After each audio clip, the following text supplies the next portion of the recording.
आज आसतु आम वीडियो माध्यम देखा आपण मैंने केमती सहज उपाय रे आपणकर बासन स्टैंड को सफा करि परिबे। देखि पारुथिबे बासन स्टैंड टी केते मैला हेछि। ताले चलंतु केमती कोन सफा करबा तार उपाय देखिबा। या पूर्वरु मोर एई टॉपिक रो वीडियो ऑलरेडी अछि, किंतु सेठी व्यूअर्स जने मते कमेंट करथिले जे हमर स्टैंड टी पूरा फिटिंग हो जाइछि, जोटा कि आ खोली होबनी। तो बासन स्टैंड को बाहर न करी आमे केमती बासन स्टैंड रे जोटा कि लगा थिबो आमे केमती ताको सफा करबा से उपायटी आपण देखांतु। तो चलंतु आज आमे गोटे रिक्वेस्ट वीडियो नबा। ता पूर्व आपण माने टिके देखि नियंतु बासन स्टैंड रे हमर केते धूली लागिछि। आउ बहुत जनकर देखिथिबे बासन स्टैंड कलंकी लागी जाए। एटा भी मोर टिके टिके हल्का हल्का लागिछि, किंतु आज आमे वीडियो माध्यम जानिबा बासन स्टैंड जमती कलंकी न लागिबो बासन रखिले भी ता सहित आ बासन स्टैंड को केमती कोन सफा करबा तार उपायटी देखिबा।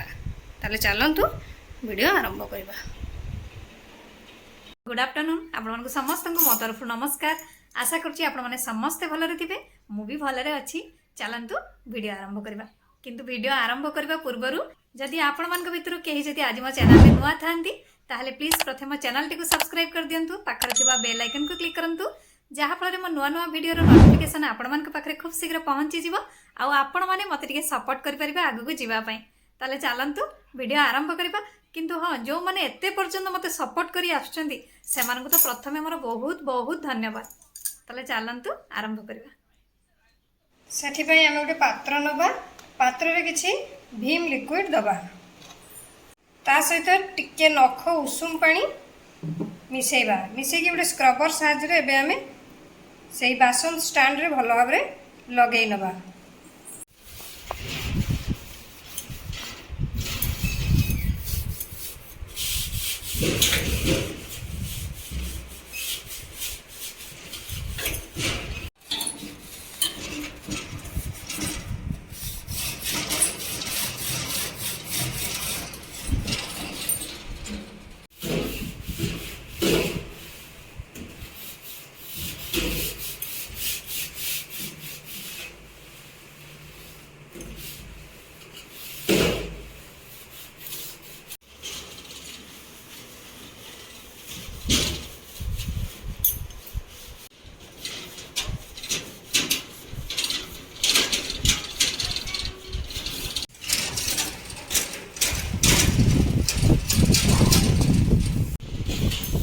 तापरे आपण माने ओदा कपड़ा रे पोछि देबे। माने कपड़ा टी को ओदा करनेबे, चिपुड़ी देबे।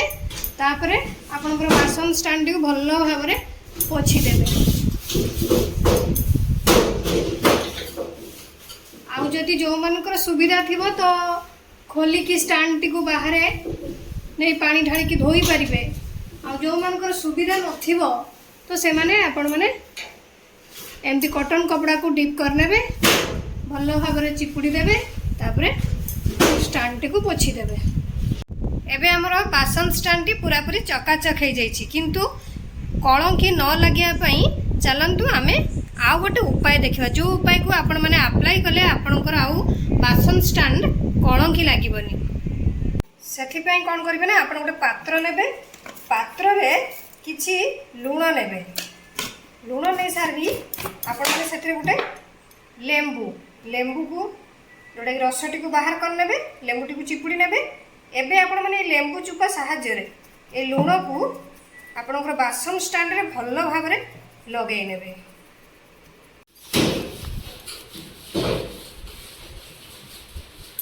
आपण माने एमती लूण आ लेंबू घसिले आपणकर आउ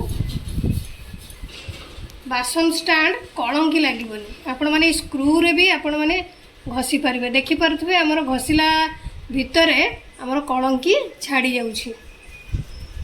जदि आपण माने नुआ बेलू एमती ताकू जत्न सहकारे रखिथिबे तो आपणकर या जमारू कलंकी लागिबनी।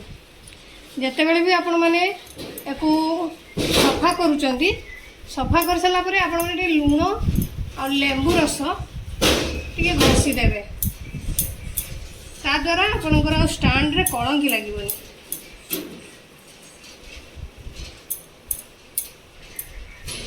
पूरा पूरी ता चारि पाखरे चारिआडे लगे नेबे।